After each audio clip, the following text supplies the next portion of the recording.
Hoje é terça-feira, dia 8/12, tá? Façam um cabeçalho no caderno. Livro Aprender Juntos, aula 87.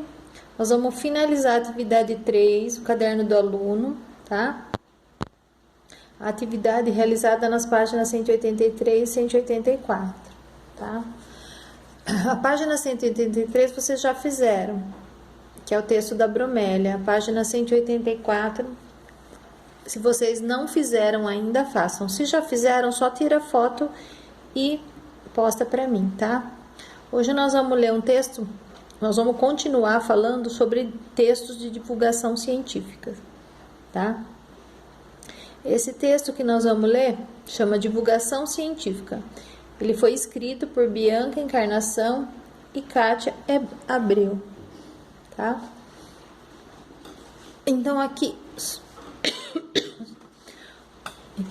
nós vamos ler esse texto, tá?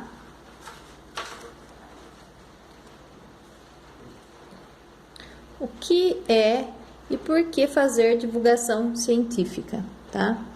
Então, é importante que vocês saibam que os textos de divulgação científica, geralmente, eles saem em revistas, em jornais, tá?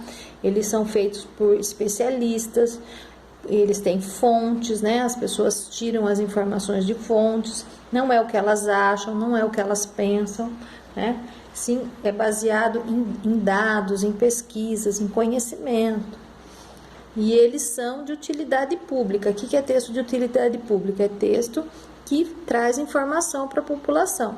É texto que vai trazer informações sobre saúde, sobre educação, sobre diferentes áreas que tem, sobre o meio ambiente, sobre diferentes áreas que vai melhorar a vida dessa população, tá? Então, aqui, ó, o que é e por que fazer divulgação científica? Então, aqui tem um texto falando o que é divulgação científica, né? E vocês vão ler esse texto. Depois ele fala assim: para quem divulgar ciência? Para quem que faz a divulgação científica? Para quem divulgar? Para quem? Para que pessoa? Para quais pessoas? Para quantas pessoas? Quais são os canais da divulgação científica? Significa onde que eu vou divulgar? Que lugar? Então, a divulgação científica geralmente é feita na TV, no rádio, na internet, no jornal, na revista. Então, é nessas fontes, é nesses locais, livros didáticos, tá? É nesses locais onde eu vou ter texto de divulgação científica.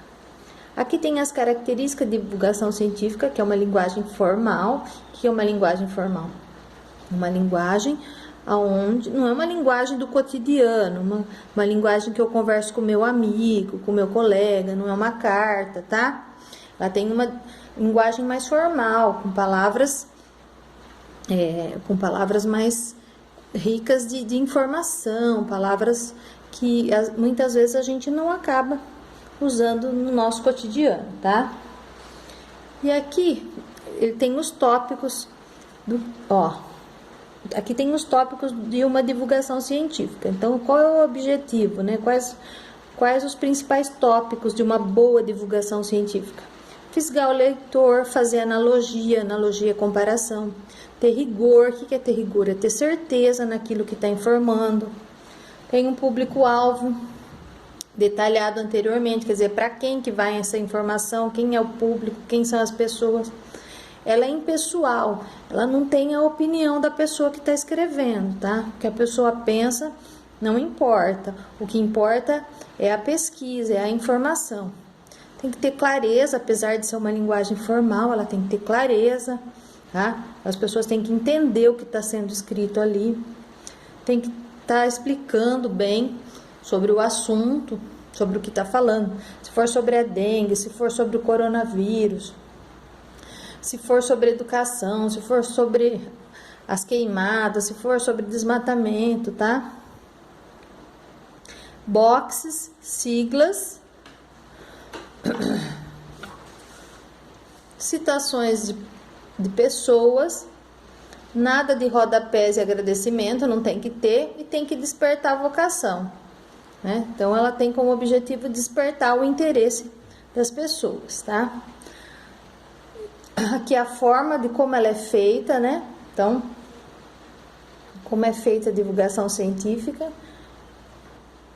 Então, eles têm que ter sempre um título, um parágrafo, ilustração, gráficos, legendas e créditos. E aqui, saiba mais sobre o jornalismo científico. Ó. Saiba mais sobre a prática do jornalismo científico. Tá?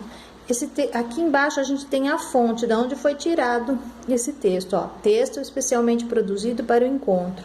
O ofício de escritor promovido pelo Cefai em 2010. Tá? Depois que vocês terminarem, aí vocês vão fazer a atividade na página 184, tá bom? Se já tem uma tabela lá, se vocês já fizeram, vocês só tirem foto e me mandam. Se não, vocês façam essa tabela. Se tiver alguma dúvida, me fala. Tá bom? Não esqueçam de ler o texto. Vocês têm que ler para entender certinho a diferença de um texto de divulgação científica de um texto comum, tá? Então, é muito importante que vocês leiam o texto todo.